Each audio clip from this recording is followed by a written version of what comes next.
Good morning, everyone. Now it is my turn. My name is Andre. I'm the Executive Dean for Academics here at Emeris. I introduced myself earlier to some of our speakers, explaining to them I feel like I'm hosting, but I'm also not familiar with this campus at all. So I welcomed them, but also asked, where's the toilet earlier this morning. But I must thank you. I must thank the organizers and the team, Bokosi, and our program director. Thank you so much for number one, this event, and then secondly, for thinking about me being worthy of being part of this discussion. To get things started, a little bit about Emeris.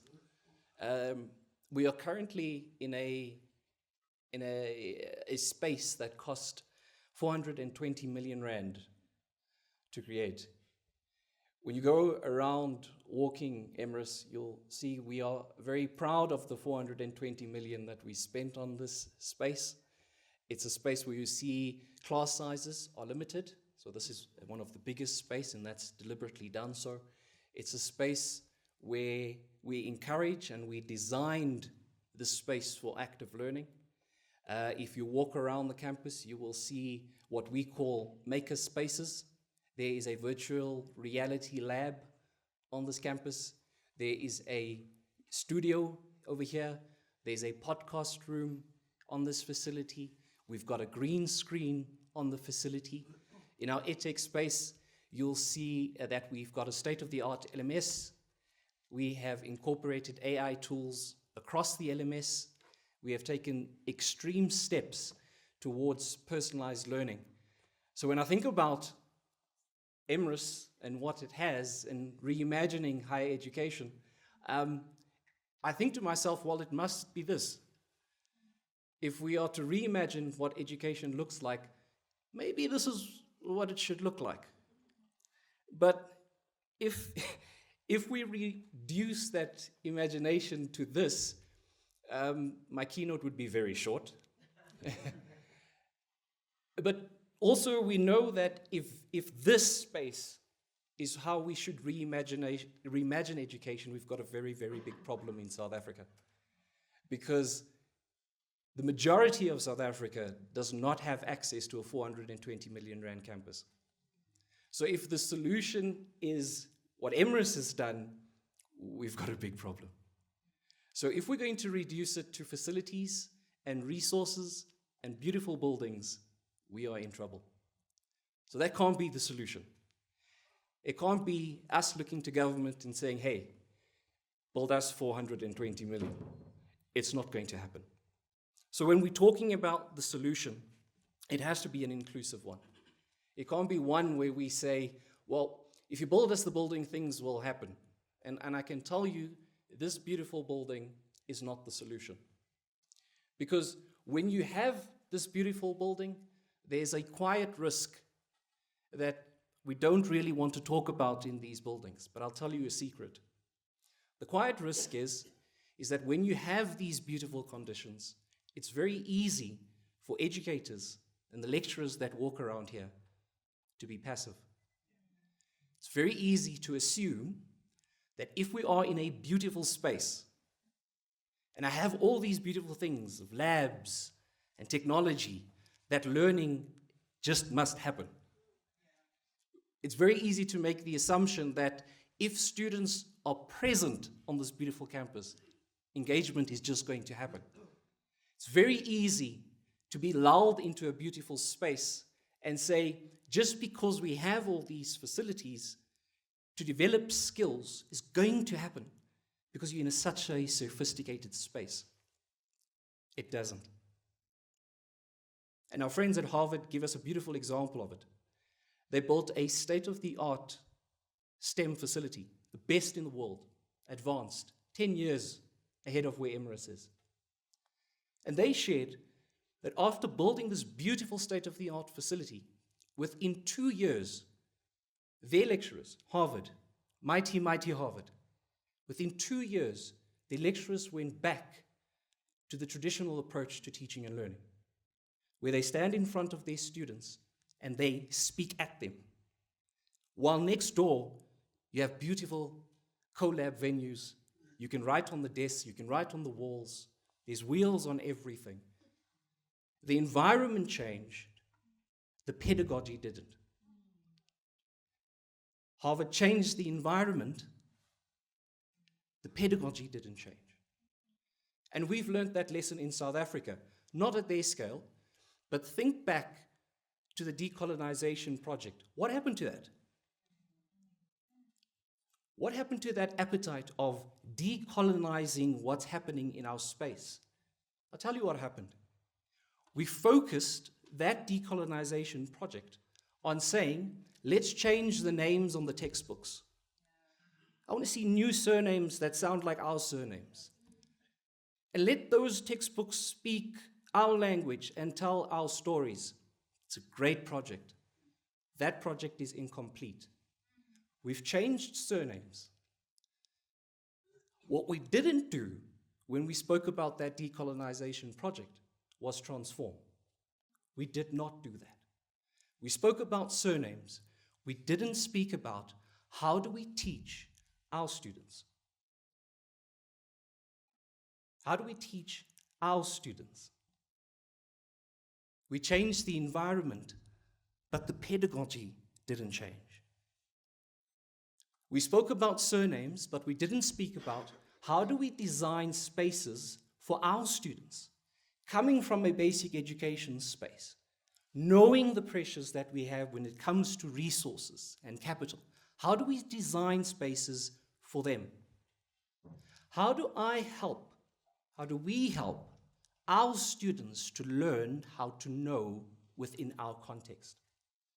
And because we didn't answer those questions, what we had assumed would be the result of that decolonization project, it did not matter. And we have not experienced it. It doesn't matter who is the surname on that textbook.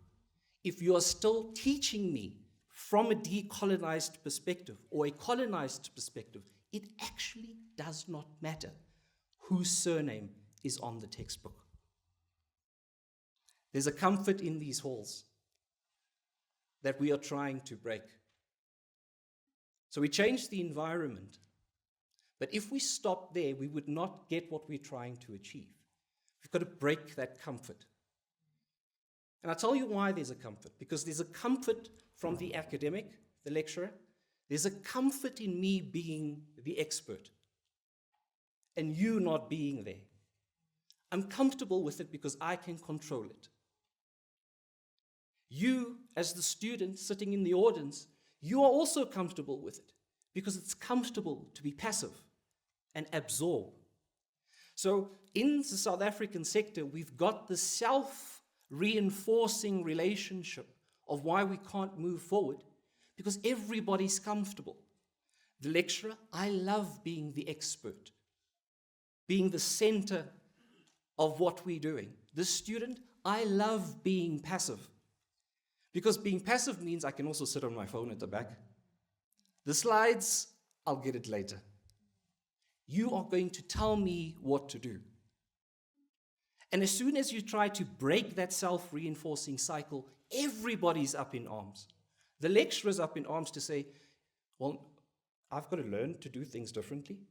You're not just going to read from my slides, sometimes from my textbook.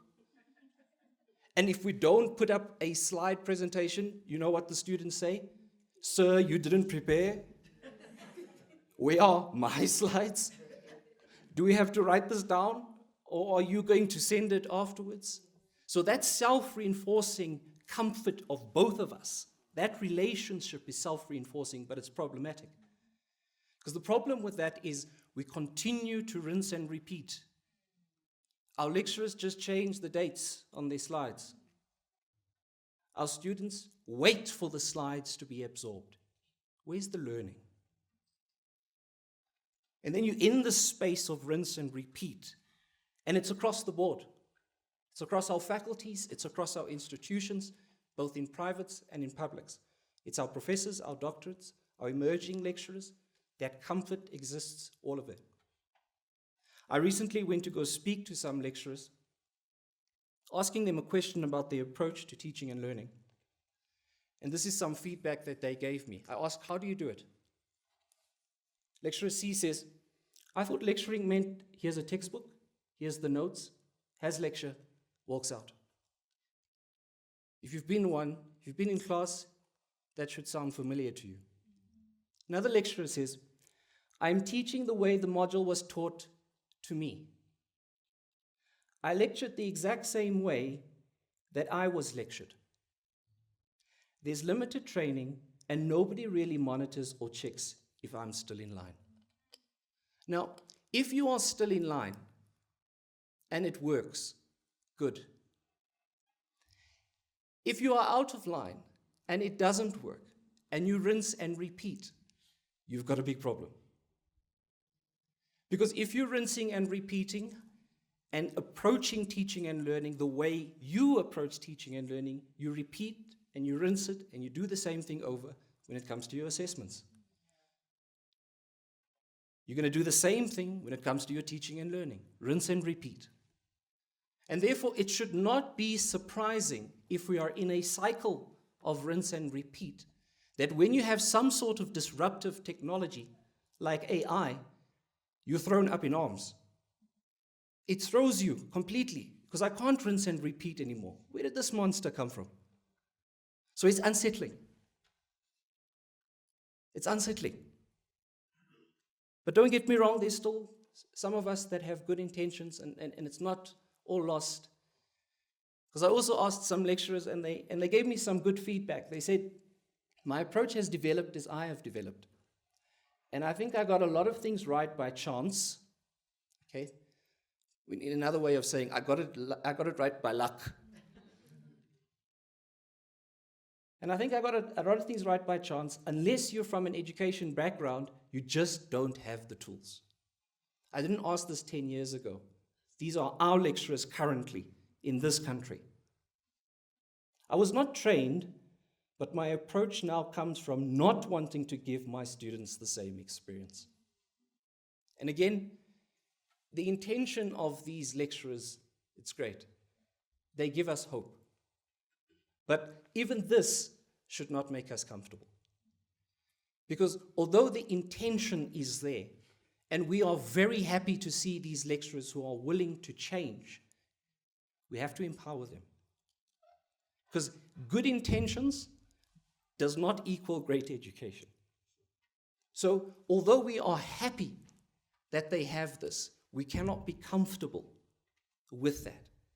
And I'm hoping, and I'm very hopeful, that the majority of our educators that work in the tertiary space live somewhere here with the greatest of intentions. But that intent is not enough. All of these people that work in this sector, they have to understand what they are doing and why they are doing it. Because if that's missing, the greatest of intentions will not make any difference. The president of MIT asked a very poignant question. I think it's very relevant for the sector in South Africa today. He asked, if we don't know how we learn, how on earth do we know how to teach? I'll say it again. If we don't know how we learn, how on earth do we know how to teach? And because I'm that guy, I added the part in yellow. How do we know how to assess? How? And if we don't do these things, if I don't know how students learn, then how are we going to ensure that we come up with new solutions to old problems? Because we've got to remember that. The things we're trying to solve today, it's not new. So we are needing new solutions to old problems. If I don't know how to do those things, how am I going to help our students to question ideas, to know that knowledge is contested? How are we going to help them read with meaning?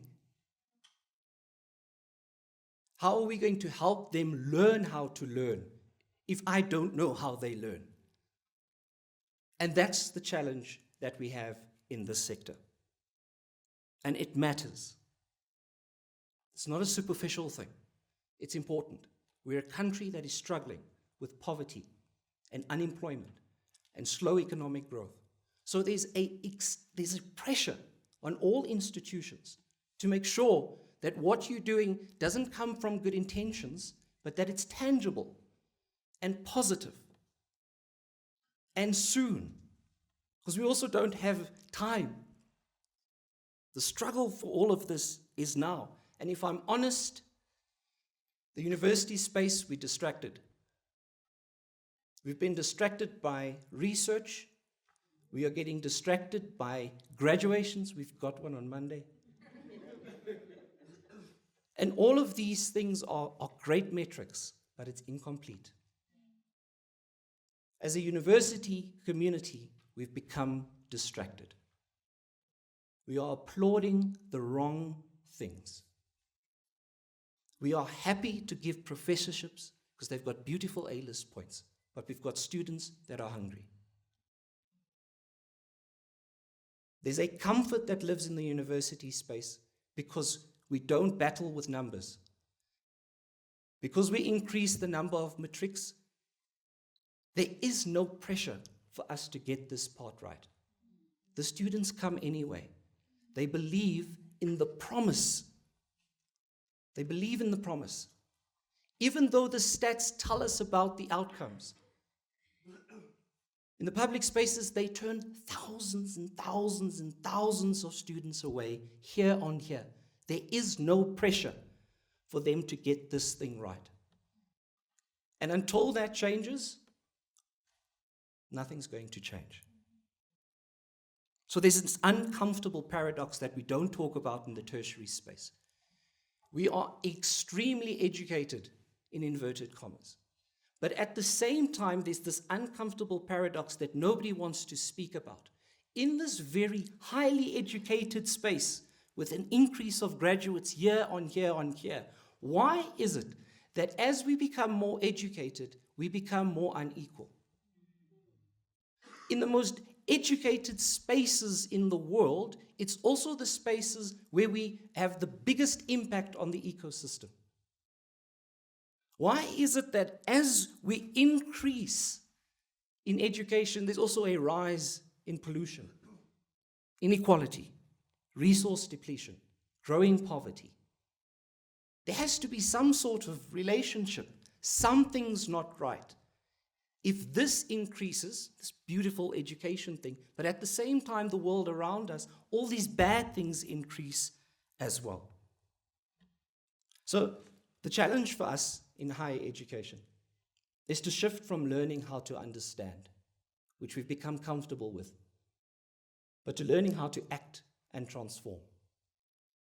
And as a community, we're scared to talk about these conversations because it's easy to measure our success on the amount of graduates that walk across our stages.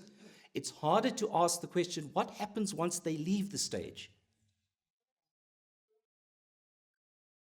What happens when they leave the stage? Because we applaud for ourselves at graduation, and then we get very quiet. We get very quiet. Because the challenge of employability is complex, but that doesn't mean we don't go there. It doesn't mean we look away. What it does mean, and what I'm challenging us to do, especially here in Emeris, is to come up with pedagogical solutions. It's not about the beauty of the building. It's what's happening inside there. And if you don't change what's happening inside there, you're not going to change what happens once they leave our stage. So I do believe we have a serious pedagogical concern here in South Africa, because most of our university educators are not trained. They're not trained. They are subject matter experts that have trained years, sometimes decades, on a particular discipline. But that does not mean that they know how students learn. There's no direct correlation because I'm an expert. I know how to translate that into a student that's just walked in. It's not natural. It's not a natural space. So we've got to fix that pedagogical concern. We've got to have a shift. So if what we do in higher education doesn't come with professional development, it's not going to happen. And that professional development has to happen regardless of your tenure. It doesn't matter that you're a professor. Do you know how the brain works? And if you don't, how do you know how to set up an assessment for a first-year student that comes from a basic education space that already puts them on a back foot? How are you going to translate your expertise, Prof, if you don't know how that student's brain works? How are you going to do that? So we've got to fix that pedagogical concern. And you know, I've got a few ideas that I think and I hope you will take home. It's nothing to do with resources. We don't need the government for it. It's understanding the basics of learning. Sometimes you've got to go back to go forward. One of the first things I teach and develop within some of our academics here is to start them talking about conceptual ideas. Stop worrying about content. Let's talk about big ideas. Because the brain works like that. The brain loves big ideas. So let's do what the brain wants to do. You don't need a beautiful building to do that. I'll give you an example. One of the things I ask some of our academics who work in the development space in the curriculum, and why I'm trying to drive the idea of conceptual thinking to them, is I'll show them a picture like this and I ask them, what do you see? And they tell me? A house. Correct. Because what your brain sees is the big picture. You first see a house. Okay? It's very different from asking a question, how many windows are there? In our tests, traditionally, we don't ask about what do you see. We tell the student, tell me how many tiles were on the top, how many windowsills were there, what color was the grass. All of those things are unimportant if I don't see the house. And our basic education, you guys have taught us so much, but we've become so arrogant in the university sector that we forgot what you taught us. Big picture first. When a child does a puzzle in our basic education space, what's the first thing they do? They look at the big picture. Because that's how the brain works. Oh, this is the picture I've got to do. And then I go look for the small pieces to put it together. Imagine trying to build a puzzle when you don't know what the big picture is. Good luck. But then we live in a sector that says, don't worry about the big picture and the big ideas. Worry about these small pieces. Study the whole textbook. Imagine what the brain is doing. You don't tell me what the big picture is, but you want me to put this puzzle together. It doesn't make sense. And we don't see that it doesn't make sense because we don't know how the brain works. Remember what the lecturer said, I just do what my previous one did. Rinse and repeat. One of the biggest lessons that we can take, and I think this is a beautiful example specifically for the smart people that work in higher education. When I'm trying to show them how assessments should be designed, I go to grade 3. I go to grade 3 and I show them this worksheet. And this is a worksheet, it's a current one, currently from DHEAD. There's a few things I want you to pick up here. Look at that first sentence. It says, use your brain chart. Geez, what a beautiful line. Use your brain chart to write a paragraph about the activities you enjoy. It is a beautiful sentence to start an assessment because it assumes you have a brain chart. And don't you think when things get complex in tertiary that students should think about having a brain chart before starting that beautiful essays and assignments? Where's your brain chart? One of the beautiful things of that line is that it teaches a grade 3 student the value of retrieval. Go there where you were thinking and bring it back here. It's such an easy thing, but so significant for the learning of the student. Number one, have a brain chart. Think. And retrieve from your brain chart and bring it here. It's beautiful. And then it has a sentence starter. It says, the things I enjoy most, and you continue. Why do we do that? Sentence starters works because the brain naturally has anxiety towards blank spaces. So if I give a grade 3 student a worksheet that is blank, you immediately create anxiety. That anxiety doesn't leave you when you get into the university classroom. I promise you. So that thinking, a simple sentence starter, is so important to the brain. It works in grade 3. It works in matric. I promise you it works in the tertiary space. Because you've taken that anxiety away. Oh, this is where I've got to go. This is where I've got to go. So thank you for those of you that work in the basic education. Despite all the problems that we have in basic education, there's many lessons we can take from them. The first one that they get right is that they remind us that learning is a physical thing. It's not a passive thing. It's a physical thing. And we've got to design for what the brain can and cannot do. You've got to design for what the brain can and cannot do. In 75,000 years, the brain has not changed. It is still a selective organ that it's going to decide this information is important and this information is not. If it's meaningful to me, it will stick. If it's not meaningful to me, it will move through my working memory and I'll forget it tomorrow. So if there's no meaning in what the student sees, you get what we get today. The student studies for this particular assessment. Give them the same assessment tomorrow. They will forget. I don't know. What was that thing? Because it wasn't meaningful to them. So when you're trying to combat technology and AI, we can't control AI, but we can control that organ. So don't worry about the AI. It's going to take care of itself. Don't stress. It's going to change next week. Stop stressing about AI. Stress about the brain that needs to confront AI. Stop stressing about stuff you can't control. So there's 3 things I'd like to leave you with today, and I hope you take it into all your spaces, because I think it's really important to take with us. The first one I want you to take with you is that whenever we focus on curriculum, or whenever you talk about assessment, always remember that the brain is a muscle that needs to be exercised. The brain is a muscle that needs to be exercised.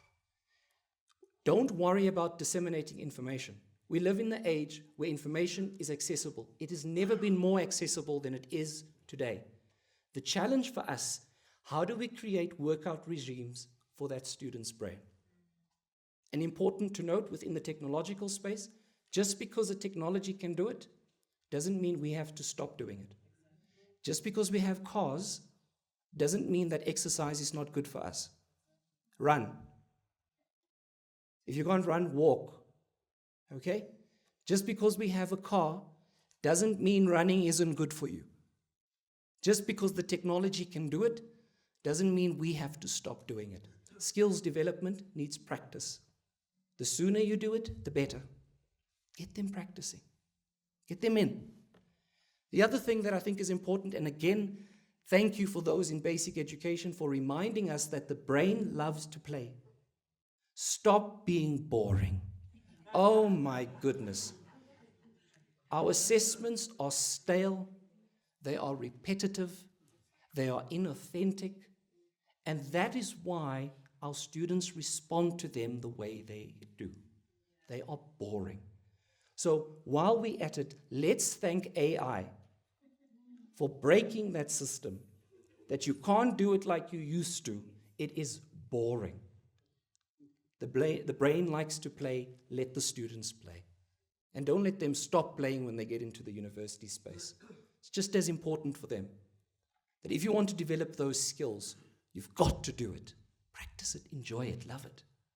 Enjoy the process. Enjoy it. And then the last thing is developing good habits. Developing good habits. That's what we've got to do. Don't worry about your good spaces. Think about school, about the habits we had there. We used to greet our teachers the same way every morning. You know that song? Good morning. And then when a teacher walked into class, we all stood up. And then we sat down. If you want to go to toilet, you ask permission. Good habits. Why was that so important? Because we know how the brain works. Habits turn into behavior. And if the behavior is successful, it becomes hardwired. I'll say it. Habits lead to behavior. And if the behavior is successful, it becomes hardwired. So when I see an elderly person, automatically, I want to respect that person because it was good habits. And if that person respected me, so if there was something successful, I want to do it more. Creating good habits is how we have to approach higher education and all education. Think about it. In our space, in the university space, students value marks more than anything. If it's not for marks, it's not for me. The grades are the most important thing. And the problem with that is, if I put marks and grades ahead of learning, okay? If I put my marks and grades ahead of learning, and I choose habits that give me marks and grades and not learning, and then I choose behavior like cramming and memorizing and rote learning, and then you, through my poor assessments, reward that behavior, it becomes hardwired. You taught me through your poor assessment that I don't have to prepare in advance. All I have to do is memorize this darn textbook. Just got to memorize it, and if I cram it, tomorrow I will pass. So you've taught me, you've hardwired the behavior to me that if I cram, I can be successful. That's what's been hardwired. So you've got to change those habits, but you can only change those habits because you've got to start rewarding the right thing. Again, we could thank AI for fixing that. Because we can't reward those things anymore. Because our assessments were asking students to produce things that AI can do in its sleep. It's the assessment's fault, it's not AI's. So we've got to create new habits for these students so that they can behave differently, and then we've got to reward them differently so that that can be hardwired. Habits leads to good behavior. And if that behavior is successful, it will become hardwired. This beautiful campus is a great advantage, but it's a very small step of the journey. The real work, and the more important work, is reimagining how we teach within these spaces. Not the tools we have access to, and I think that's important, but the habits that we are building. Not the credentials we confer, but the capabilities that we develop. South Africa needs graduates, not merely to know, but who can act, transform, and lead. Thank you.